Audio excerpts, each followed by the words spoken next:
بسم الله الرحمن الرحيم. الحمد لله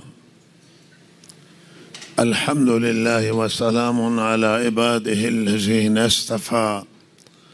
أما بعد، فأعوذ بالله من الشيطان الرجيم. بسم الله الرحمن الرحيم.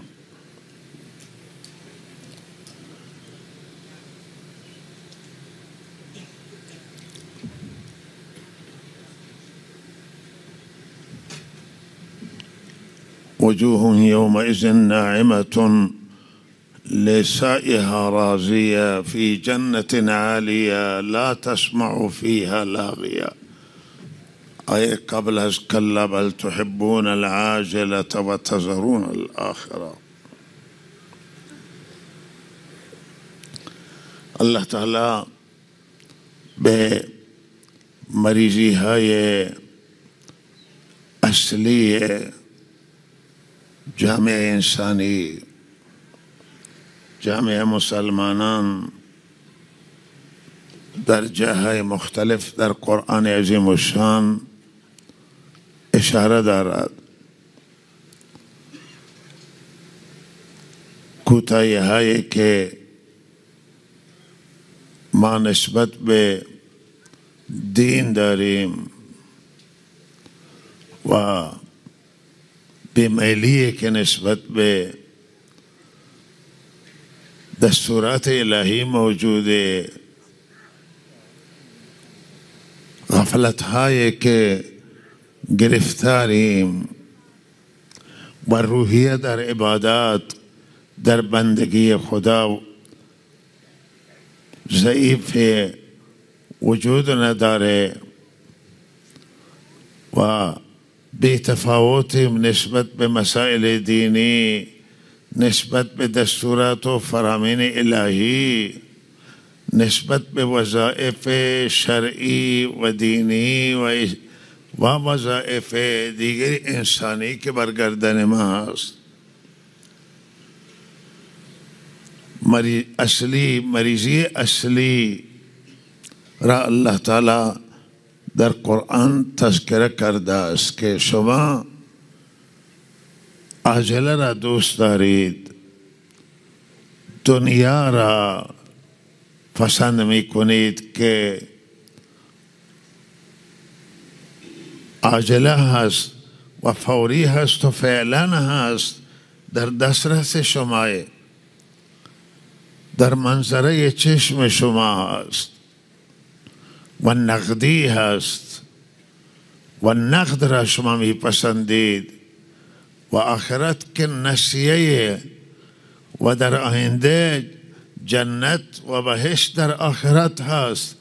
پاداش های اعمال صالحه و اعمال نیک در آخرت می رسند است. اگرچه در دنیا عمل نیک کسی انجام بدهد تأثیر داره در زندگی او، از نیکی های خود خیر میبینه، وقتی خیر انجام میدهد خیر میبینه توی زندگیش، رحمتی در زندگی دنیا الله تعالی به او نازل میکنه، تأثیر گذارش در زندگی دنیا، ولی اصل نتیجه اعمال صالحه و خدا پرستی و بندگی خدا در آخرت هست. و می فرماید که شما عاجله را دوست دارید به جای عاجله که آخرت هست و در آینده. و جای دیگه در قرآن الله تعالی می فرماید که بل تؤثرون الحیات الدنیا والآخرة خیر و ابقا. الله تعالی می فرماید که اصل مشکلات شما و ضعف اصلی جامعه این آسیب شناسی الله تعالی است که ما را آسیب شناسی میکنه. چرا بیمیلیم در بندگی الله؟ چرا نماز ما روحیه نداره؟ در اعمال ما روحیه وجود نداره؟ او علاقه، او جذبه او عشق چرا در ما وجود نداره نسبت به فرمانبرداری الله، نسبت به عمل کردن به دستورات دینی، نسبت به فکر آخرت؟ قرآن می فرماید که شما دنیا را ترجیح دادید بر زندگی بر آخرت،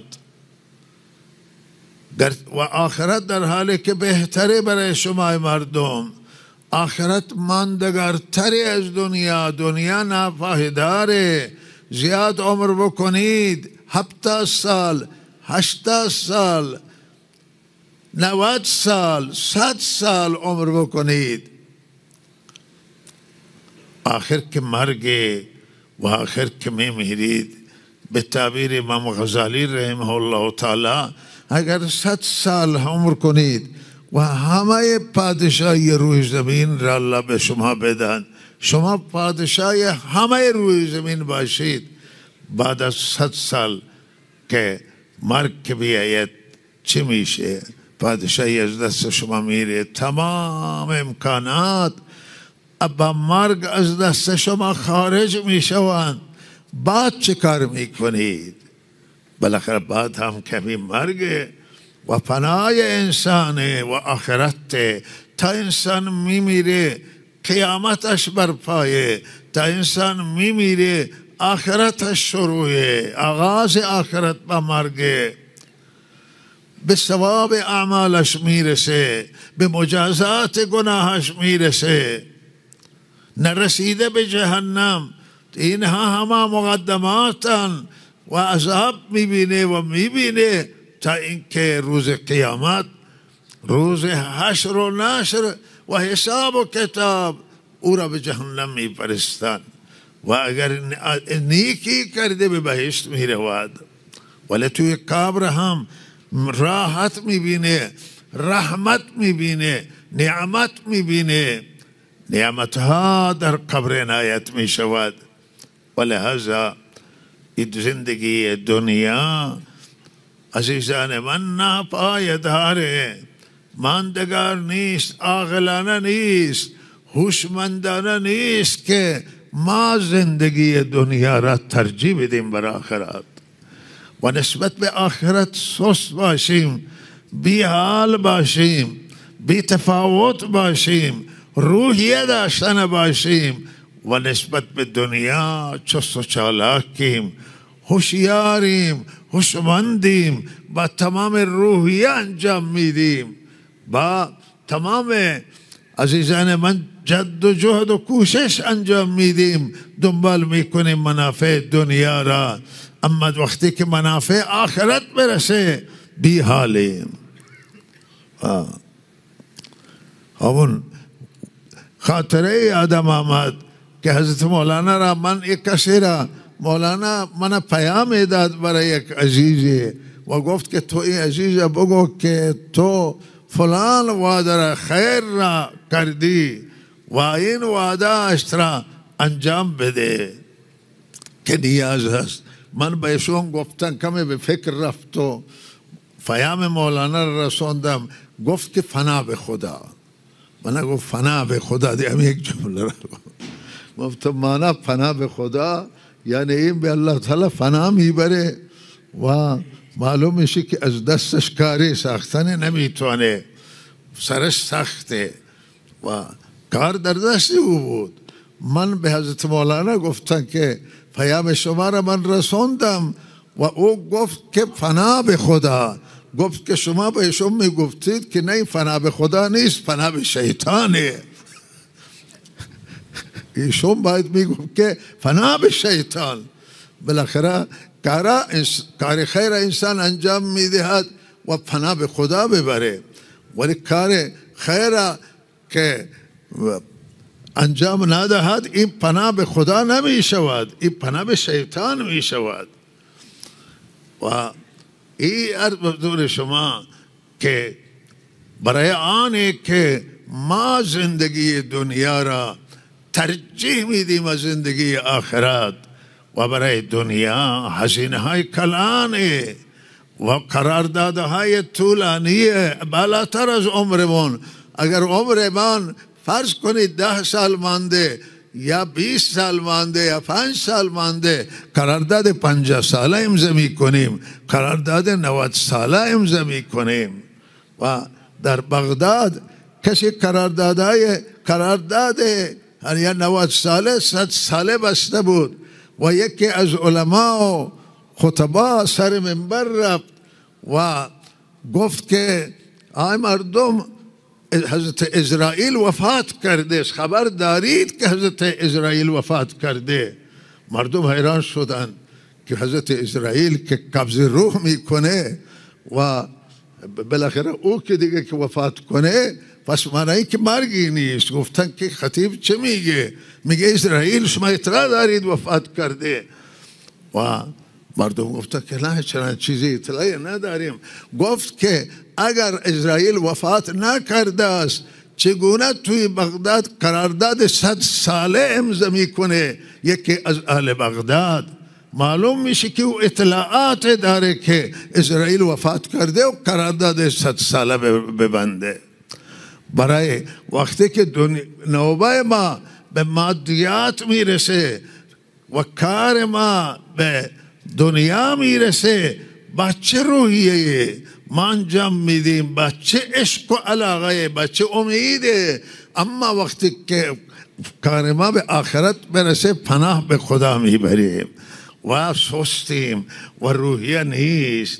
و این همینه که قرآن تذکر کرده است، بل تؤثرون الحیات الدنیا والآخرت خیر و ابقا. آی مردم، دنیا را شما آخرت را پس پشت انداختید و دنیا را ترجیح می دهید، در حالی که آخرت برای شما به مراتب بهتر است و ماندگار خیره. یعنی نعمتای آخرت با نعمتای دنیا قابل قیاس نیستند.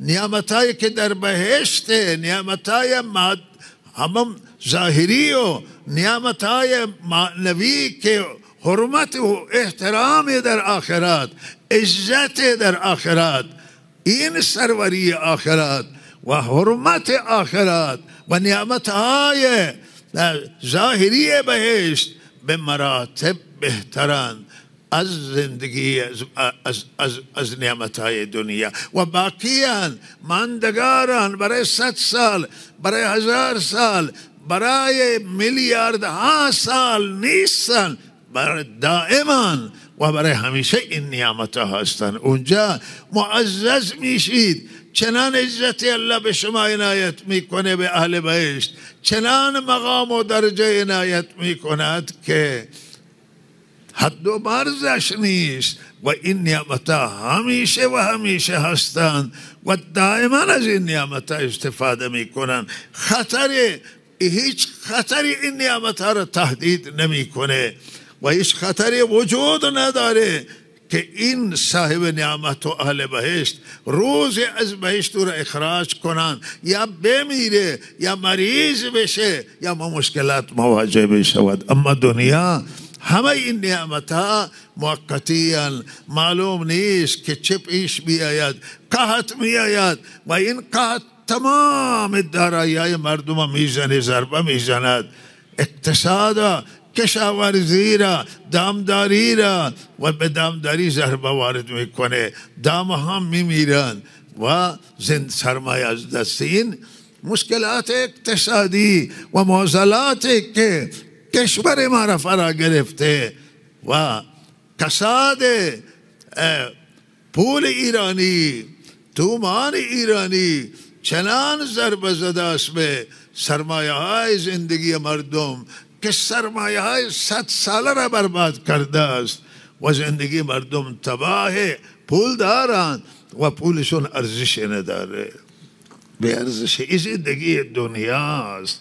آسایش از بین می رود، گاهی امنیت از بین می رود. کرونا آمد، سلامتی و زندگی انسان را تهدید کرد. آفت ها پشت سر یکی دیگری می آیند و زندگی را این زندگی و منافع دنیا، اما منافع آخرت ماندگارن، پایدارن. عقل میگه هوش میگه که ما آخرت را از دنیا ترجیح بدیم. بله دنیا را ما نیاز داریم، باید برای دنیا زحمت بکشیم، باید برای روزی حلال برنامه ریزی بکنیم، دنیا را بسازیم، اما آخرت را از دنیا ترجیح بدیم، بیشتر بسازیم، بیشتر برای آخرتتون توجه کنید، بیشتر برای آخرت فکرمند باشید. به نماز که می ایستید همه تن به نماز متوجه باشید، توجهتون به الله تعالی بره. چرا شما در بارگاه الله ایستادید، دربار الله ایستادید، راز و نیازتون به الله است، تنها میشی در نماز با الله. همه دوستان فراموش بکنید، همه کارهای دنیا را فراموش بکنید و به سوی الله متوجه باشید. فکر آخرت و توجه الی الله باشه در نماز، و در نماز دیگه فکری نکنیم. عرض کنم که ترجیح آخرت همینه که و شما هیچ جای خدا را به خاطر منافع دنیا ناراض نکنید، آخرت را به دنیا نفروشید، دنیا دین را به دنیا عوض نکنید، خدا را به هیچ دوست عوض نکنید، به هیچ منافع عوض نکنید که خدا را ناراض کنیم. نه، دو آخرت را ترجیح بدیم، خدا را از همه زندگیمون ترجیح بدیم. به خاطر همه منافع دنیا و جهان اگر در دست ما بیفتد، اما الله یک لحظه از دست ما برود، از ما برنجد، حاضر نباشیم که عوض کنیم الله تعالی را به دنیا و منافع دنیا. و این قرآن عظیم الشان هشدار داده که کلا بل تحبون العاجلة و تذرون الآخرة. شما دنیا را ترجیح دادید، به دنیا توجه کردید و مشتری و خریدار دنیا شدید و آخرت را ترک کردید و ول کردید و لحاظا برای آخرت سعی نمی کنید، برای آخرت برنامه ریزی ندارید، برای آخرت توجه ندارید. و لحاظا شما هم برای فرزندانتون، برای نسلی که در آینده می آید، برای نسل هم برای دنیا و منافع دنیای فرزندان، سعادت فرزندان و سعادت دنیویشون هم فکر کنید، برای معاششون هم فکرمند باشید و برای آخرت فرزندان و نسلتون فکرمند باشید که نسل من دیندار بشه، دین در نسل ما بمانه، خدا در نسل ما بمانه و فکر آخرت در نسل ما بماند. اگر نسل ما خدا را بعد از ما داشته نباشه و خدا در نسل ما نباشه، این نسل برای ما هیچ فایده نداره و این نسل ما برباد شد. نسل تباه کردیم، نسل ضایع کردیم. و سروران گرامی، زمانی که خدا باشه، حق باشه، انصاف باشه، دین باشه، در نسل ما دیندار باشد، علم و دانش باشه، دانش روز، دانش دین. و لحاظا وقتی دانش در نسل ما موجوده، وقتی که خدا موجوده، وقتی فکر آخرت موجوده، نسل آینده شما ببین آباده. این ابراهیم علیه السلام و خطاب به فرزندانش میگه و حضرت یعقوب هم می وصیت کرد که یا بنی ان الله اصطفى لكم الدین، آی فرزندان خدا برای شما دین برگزیده است. یعنی خدا این همه نعمتهای مادی را درست کرده، خدا سلامتی و امنیت و آسایش دنیا را هم درست کرده، نعمت خدا، ولی هیچ نعمت از دین بالاتر نیست. دین الله از همه نعمتها برگزیده است، از تمام نعمتهای مادی، از همه نعمتهای دنیوی. دین را الله برگزیده کرده. این دین نعمت برگزیده.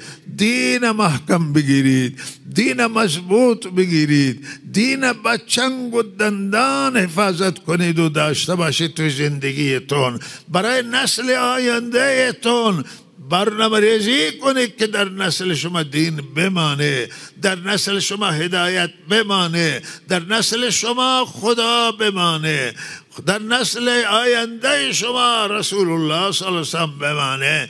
که ماشاءالله عزیزمون از حضرت رسول و از اخلاق آن حضرت صلی الله علیه وسلم صحبت زیبایی داشتن.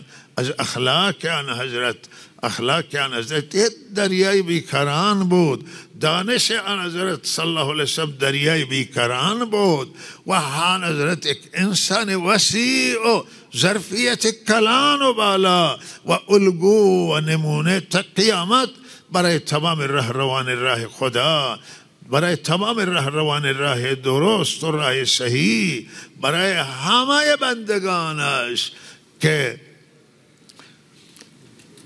بلندی را جستجو می کنند، سعادت دنیا و آخرت می خواهند، برای همه آن حضرت صلی الله علیه وسلم الگو نمونه بود.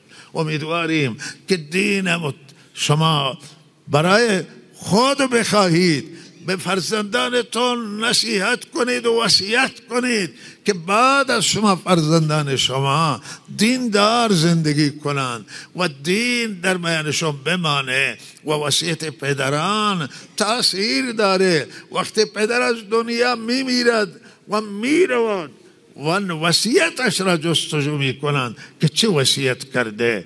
ابراهیم وصیت کردن، حضرت یعقوب وصیت کردن، حضرت رسول الله صلی الله علیه وسلم در آخرین لحظات وصیت کردن و شما هم وصیت کنید.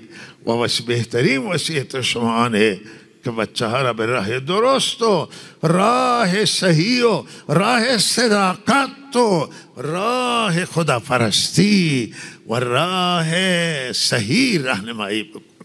انسانیت داشته باشند، به انسانیت توصیه کنید، به اسلام واقعی توصیه کنید، به اسلامیت توصیه کنید. خودتون روی اسلامیت فکر کنید و روی انسانیت فکر کنید. انسانیت مهمه. اگر انسانیت نباشه هیچی نیست. اگر اسلام واقعی باشه نباشه و حقیقی نباشه هیچی نیست. اسلام نمایش اسلام این چیز حقیقت نداره و باطله. و اسلام حقیقی، اسلام واقعی، راه درست، صراط مستقیم، این صحیحه. راه قرآن، راه سنت، راه حبیب خداست و پیامبران و ابراهیم علیه السلام و بزرگانه. و لحاظ عزیزان این نکته خدمت شما عرض شد. و این روزها به هر حال روزهایی است که در دنیا مخالفت میشه نسبت به اعدام و اعدام یک پدیده در گذشته بوده که بسیاری حکومتها و رهبران استبدادی اعدام میکردن برای بقای خودشون، برای بقای قدرتشون و برای آنکه به هر حال سرکوب کنن مخالفان را و روی این با اعدام دنیا علیه پرچم مخالفت را برداشته و با مخالفت میکنند. امروز شرایط فرق کرده، شرایط دنیا و مردم دنیا بیداری آمده و صدای مردم دنیا به همه جا میرسه. دنیا شده به منزله همانطور که مثال میدم یک دهکده و بلکه دنیا شده به منزله یک خانه و لحاظا اخبار دنیا را هیچ کسی نمیتونه کنترل کنه، سانسور کنه و آزادگان دنیا، مردم آزاده دنیا امروز صدایشون همه جا تنیب افغان هست و لحاظا ما هم خدمت عرض میکنیم که اعدام به جز قصاص بلکه بسیار مردم به دنیا با قصاص هم مخالف باشند ولی قصاص الله فرموده که حیات برای شما ای مسلمانان، قصاص برای شما زندگیه. الله تعالی به کسی که از عزیزانش کسی کشته بشه 3 تا اختیار داده نسبت به قاتل: قصاص و دیه گرفتن و عفو کردن. و اصل قصاص قرار داده، گفته ولکم فی القصاص حیاتون، برای شما در قصاص زندگی موجوده. ولهذا اگر قصاص اجرا بشه حیات و زندگی شما مورد تهدید نمیشه. حیات جهانیان را انسانهای فاسق و نادان مورد تهدید قرار نمیدن. چرا؟ از اجرای قصاص میترسن. ولی الله تخفیف قائل شده که با این حال که اصل قصاصه و قصاص برای شما حیاتیه، فرموده که میتونید عفو بکنید و میتونید دیه هم بگیرید. این تخفیف از جانب الله تعالی که داده شده است. و کسی که عفو کرد دیه گرفت، بعد حق قصاص از خود ساکت کرد، بعد اگر بکشه او شخص را، بعد از این یک جنایتکار و جانی حساب میشه. شما که بخشیدید و عفو کردید، چگونه بعد دست دراز کردید به قاتل که او را قصاص بگیرید؟ شما قصاص از خود ساکت کردید، الان نمیتونید که قصاص بگیرید، دیگه گرفتید. ولهذا عزیزان، این توصیه ما به همه مسئولان من آنه که این قصاص ضایعات داره. قصاص ولی درسته، ولی بقیه اعدام ها ضایعات دارن در کشور، نقصان دارن. کاش که مسئولانی که قصاص اجرا ببخشید اعدام را در کشور اجرا میکنن، دید ما را می داشتند و با چشم و عینک ما نگاه می کردن که چه نقصانهای، و ما بالاخره عینک ما تفاوت داره و ما یک سری آفتها را از همین مسائل می بینیم. انسانهای که حقشون کشتن نباشه اگر اینا اعدام بشن، و بالاخره درسته که این یک برداشت از قرآن میکنن و این اعدام ها اجرا میشن بر اساس یک دیدگاه، اما این دیدگاه رسول الله نیست، این دیدگاه حضرت علی نبوده، این دیدگاه جمهور و مسلمانان نیست، معتقد نیستن. به این لحاظا در عهد آن حضرت این اعدام اجرا نشد، در عهد حضرت علی و خلفای راشدین اجرا نشده.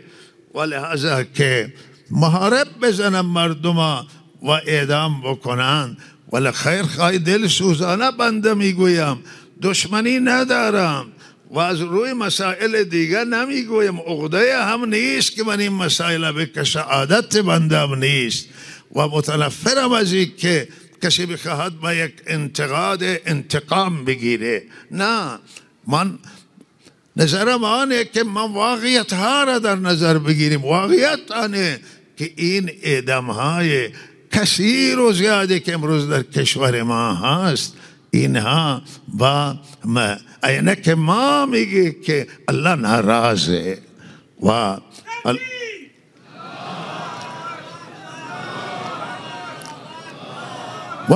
خود هموطنان عزیز ما، مردم شریف و دوست داشتنی ایران هم که ملت ایرانان هم ناراضند از این دغدغه و پریشانی دارن برای این مسئله و همواره سر صدا میکنن و انتقاد میکنن و جهانیان هم تبلیغات میکنن برای ایرانیان و ایرانی که اینها اعدام ها را دارن و آدم میکشن، هموطنان خودشون میکشن، شهروندان خودشون میکشن. ولهذا این به نفع نیست و این را متوقف بکنید. به نفع دنیای شماست، به نفع آخرت شماست، به منافع شما توقف اعدام ها.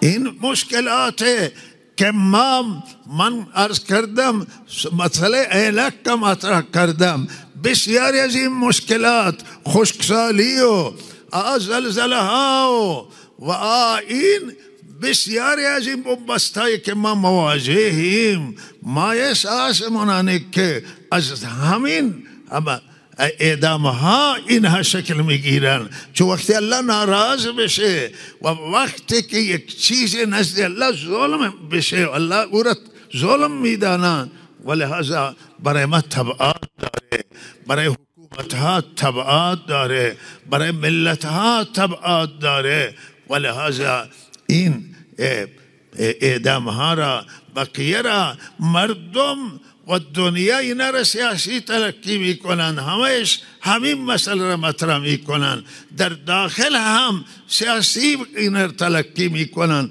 ولو اینکه روی مواد مخدره یا روی مسائل دیگری که کسی حرف زده و صحبت کرده و انتقاد کرده است و اینها بالاخره به پای اعدام میرسند. بعضی این مسائلی است که اینها تلقی دنیا روی مسائل سیاسی است که سیاست اعدام سیاسی است و اعدام سیاسی برای هیچ کسی جایز نیست و درست نیست.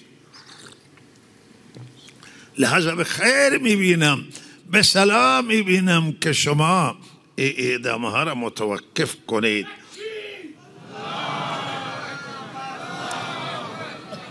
و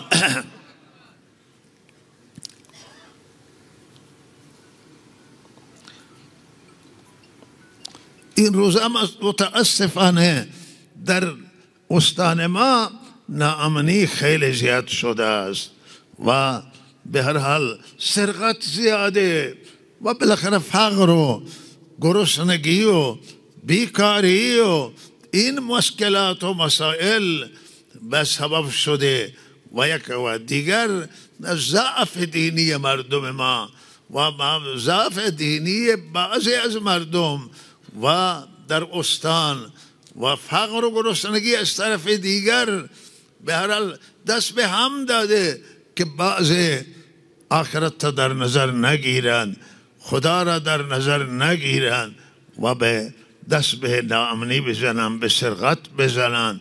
گروگانگیری برای بازخواهی، گروگانگیری اگر برای دین باشه هم از دیدگاه ما محکومه و این بردن انسان و اسیر کردن برای دین اولی فساد از اینجا شروع شد و الان که عده بعضی هستن که افراد اسیر میکنند و میبرند و پولهای نجومیه و رقم بالای درخواست میکنند. گروگانگیری برای بازخواهیه، اخاذیه و این جنایت هولناکی است و جنایت سنگینی است و انجام میگیره و ما حیرانیم که این همه نیرو در استان ما موجوده و نیروهای مختلفند و شاید از همه استان کشور اینجا نیرو بیشتر مستقره و بالاخره این نیروها چرا اینا را تعقیب نمی کنند؟ چرا این بندها را شناسایی نمی کنند و اینها با اینها برخورد نمی کنند و شهروندان چرا احساس ناامنی بکنند برای خودشون، برای اموالشون و اینها را به هر حال شورای تامین استان وظیفهش خیلی سنگینه. فرماندهان اینجا که نیروها تحت فرمان اینان وظیفه اینا خیلی سنگینه در رابطه با امنیت. امنیت جز مسئولیت شما، دستگاه قضایی سنگینه و لحاظا شهروندان باید به امنیت تردد بکنن. هیچ کسی که بالاخره زحمت کشیده و چیزی مال داره احساس خطر نکنه که کجا راه منو میگیرن، در داخل شهر میگیرن و از ماشین پیاده بکنند و ببرن. این خیلی سخته، خیلی بده و ما امیدواریم از دست ما دیگه کاری ساخته نیست بغیر از همین که ما صحبت میکنیم در سر منبر و به هر حال درخواستمون از ریش سفیدانانه که بالاخره بی تفاوت نباید بود و باید بشینن مشورت کنن، با هم فکر کنن، افراد با نفوذ در هر فامیل و که توی منطقهشون کسانی پناهگاه درست نکنن که بیاد اونجا جنایت کنن و عوارضش منفیش به منطقه برگرده، به اون محلهای قومی برگرده و بالاخره جنایت دیگران بکنن. اینا هر کسی هن. بالاخره با اینها هم علما فکر کنند و بیان کنند و هم معتمدین و ریش سفیدان متنفذین چراندیشی بکنند برای جلوگیری از این و تنها نمیشه. با اینها باید دولت وارد صحنه بشه، مسئولان وارد صحنه بشن و این افراد شناسایی کنن. شناسایی آسانه برای اینها با امکاناتی که در اختیار دارن و اینها خیلی مهمه و خواسته مردم شهر زاهدانه، مردم استانه و بالاخره خواسته معقولی است و وظیفه به هر حال همه مسئولان هست، مخصوصا که به این کار امنیت در دست اونها است.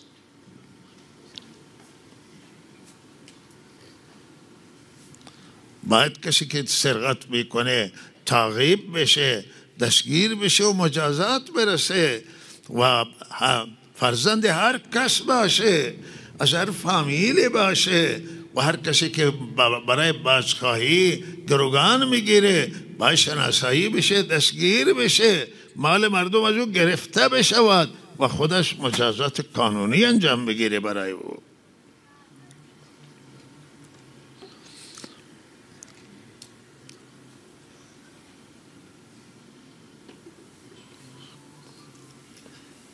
درود ختم بکنید. و بالاخره امروز یک خبر خوشی الحمدلله که توی دنیا منتشر شده و همه مردم استقبال کرده از یک خبر خوش و خوشحالند که جنگ بسیار ویرانگر و تباه کننده و صحنه‌های دلخراش که در غزه جریان داشت و بین اسرائیل بود و فلسطینیان هم ایجاد به هر حال این آتش بس و توقف که طرفین، طرف فلسطینی و طرف اسرائیل انجام گرفته و توافق امضا شده است و آتش بس اجرا شده و الحمدلله این بالاخره به قول باز در آتش که اونجا باز شد، این در الله تعالی الان بس به فضل خودش و لطف خودش الحمدلله و تبادله اسرا هست و تبادله بالاخره اسیران هر دو طرفه و گفتگو داره ادامه میده. چیزی که همه میگفتن بهترین راه گفتگو هست و متاسفانه حرف مردم دنیا و آزادگان دنیا شنیده نشد و بعد جای شکر که الحمدلله این توافق انجام گرفته و امیدواریم که در آینده نزدیک مردم مظلوم فلسطین به حق خود برسند و سرزمینها بر سرزمینهای خودشون، سرزمینهای اشغالی به اونها بازگردند و به هر حال اینا به دولت مستقل برسند و بر سرنوشت خودشون حاکم باشند و مقدرات خودشون را خودشون رقم بزنند و به امید الله تعالی و به امید آینده الله تعالی فیروزی و کامیابی بیارد. و صلی الله علی سیدنا محمد و آله و صحبه اجمعین.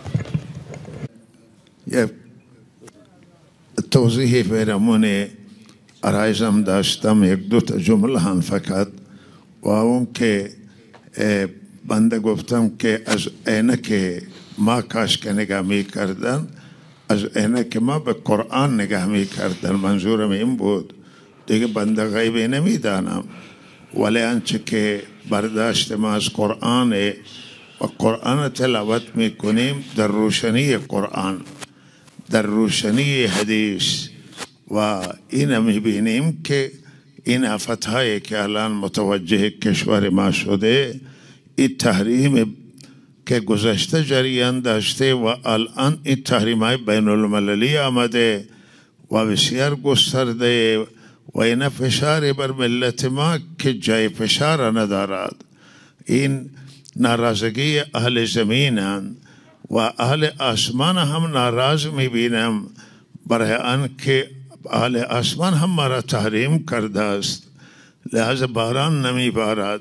جایی که آب فراوان بوده و آب اضافی بوده از استفاده از شرب، الان آب ندارم برای خوردن. مرکز کشور جاهای پر آب، حالا بلوچستان مشکلات داشته همیشه و الان هم مشکل داره، ولی الان جاها که باید مشکل نباید می داشت مشکل پیدا کرده. خشکی و طوفان ها و این زلزله ها که می آید و اینها را همه وقتی که قرآن تلاوت می کنیم همین می بینیم که برمیگردن به مشکلاتی که در جامعه ما هست. لذا ناراضگی خود مردم و ناراضگی های بین المللی که متوجه کشور ما است و این آفت ها که دارن آسمانی می آیند، مجموعشون این احساسه که به هر حال ما باید با الله تعالی اول رضایت الله را بگیریم و بعد از راه سیاسی دنبال رضایت گرفتن جهانیان باشیم و سیاست من را تغییر بدیم و هم ارتباط من را با الله متجدید نظر کنیم. الله تعالی همه توفیق بده. و ادام یکی از اون مسائل دیگه مشکلات و مسائل فراوانه و الله تعالی همه مشکلات قادرن که حل بکنن به نفع کشوره، به خیر کشوره. مایه عزتی برای کشور که آنچه که از چشم جهانیان بده نباید ما انجام بدیم، احساسات جهانیان برانگیخته کنیم و نباید ناراضگی خدا را تجربه کنیم. و صلی الله علی سیدنا